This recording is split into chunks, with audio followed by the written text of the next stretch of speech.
World Wide Web users. Maybe the old is better. I recall there being a lot less injury at old schools than new schools. The only injury you had to worry about then was a slap on the knuckles of one of these babies, but now you gotta worry about sports injuries, accidents, bullying. Bullying originated in the 1530s. School in 1529 just didn't have to worry about it. Meanwhile, take a construction site. In the 1530s, construction workers died all the time on the job. And in the modern era, they're dying off the job. Enter the arcade. Painful then, painful now, and closing soon. So painful. And these were both a dream and a nightmare for parents. Drop off your kid at the couple quarters so you can spend some time alone while they go commit what you consider to be a sin if you're a parent in the 80s. And this was the hotspot for all the cool kids. You just gotta be at the arcade. You can play pachinko. The first instances of the arcade occurred during Greece's Hellenistic period, containing many arches and columns and with shops and such. That is not the right arcade.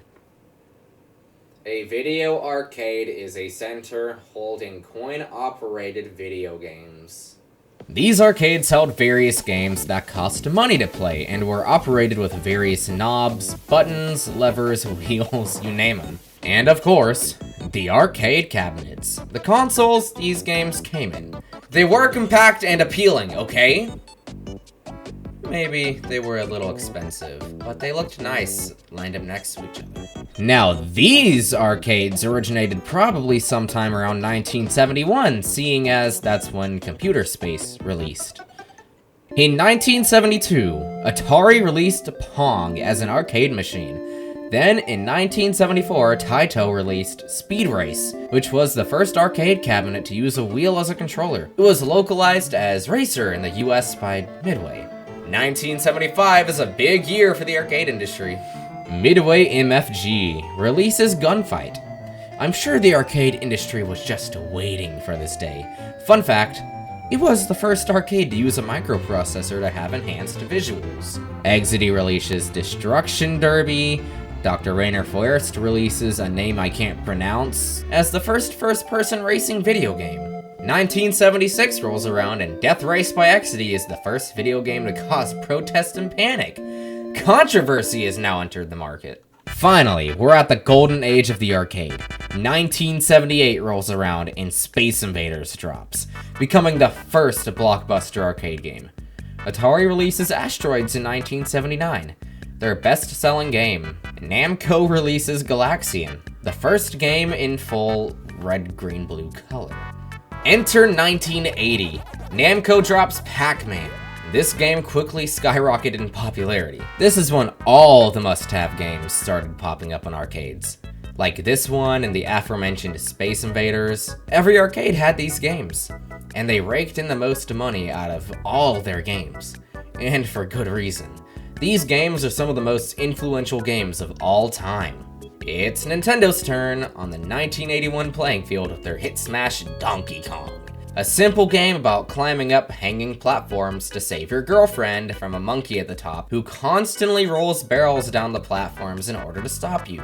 Namco releases Galaga, a popular sequel to Galaxian. Konami released Frogger, a popular game about avoiding obstacles while jumping down the river by timing your jumps and stepping left and right. 1983 is when stuff started to sorta take a turn. Nintendo released Mario Bros, which got a good amount of attention, and Dragon's Lair was released as the first cel-animated video-style video game, and revenue was still fairly high. But the currently growing console industry was going strong and growing bigger with every month, threatening the arcade industry with its presence. However, that was about to change for a time. 1985 swings around and the console market is in shambles. Oh, and versus Super Mario Bros. Released, the arcade version of Nintendo Super Mario Bros. For the NES. However, 1986 was the last year of true arcade greatness. That year and afterward, games like Chiller by Exidy and Splatterhouse by Namco would be released. the latter of which would receive a parental advisory disclaimer, and both of which would be met with some controversy due to their display of gore and blood. Tetris would be released by Atari for arcade. Street Fighter II would be released in 1991 by Capcom, and Mortal Kombat in 1992 by Midway Games. When fighting games started getting big in the arcade started losing revenue to the console industry. From here until around 2010, revenue would drop at a steady pace, despite popular games like Killer Instinct, Tekken, Metal Slug, and Dance Dance Revolution being released. As the arcade industry evolved, so did the rest of the gaming industry, with the console industry soon lapping it in revenue.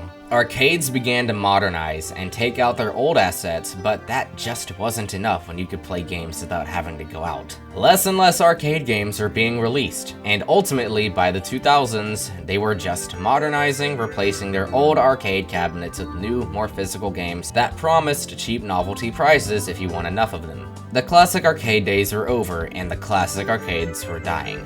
Again, by 2010, revenue was at an all-time low, with arcades worldwide barely making over $1 billion combined per year. Arcades were either being modernized or being closed down.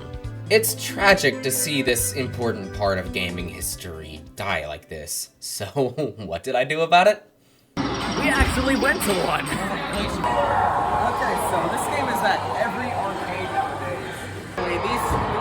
These arcades don't use corners, they use cards.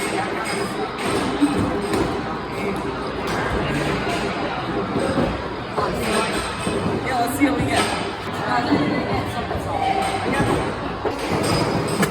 Now, this is a claw machine.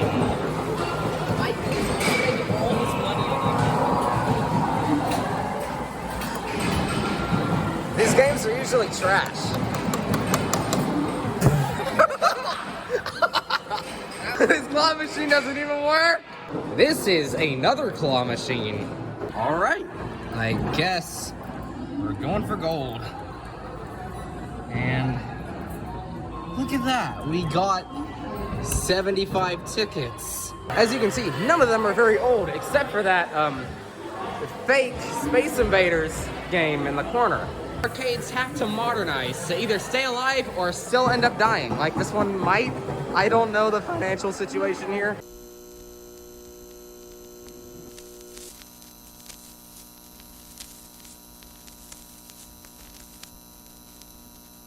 Why did I go to an arcade? 'Cause they're just not the same!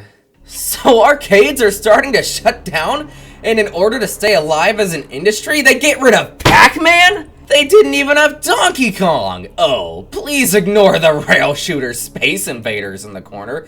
It's not there because it's a classic. It's there because it's another rail shooter! The modernization of arcades is a good thing and a bad thing, but a very bad thing. They're taking pieces of video game history and either modernizing it or replacing it entirely. These bits of nostalgia and valuable parts of the video game timeline are just being neglected. Modernization helps these arcades survive, but it kills the classic arcade that the console industry weakened in the first place. Why not keep the old games around in their cabinet and mix it with the new stuff?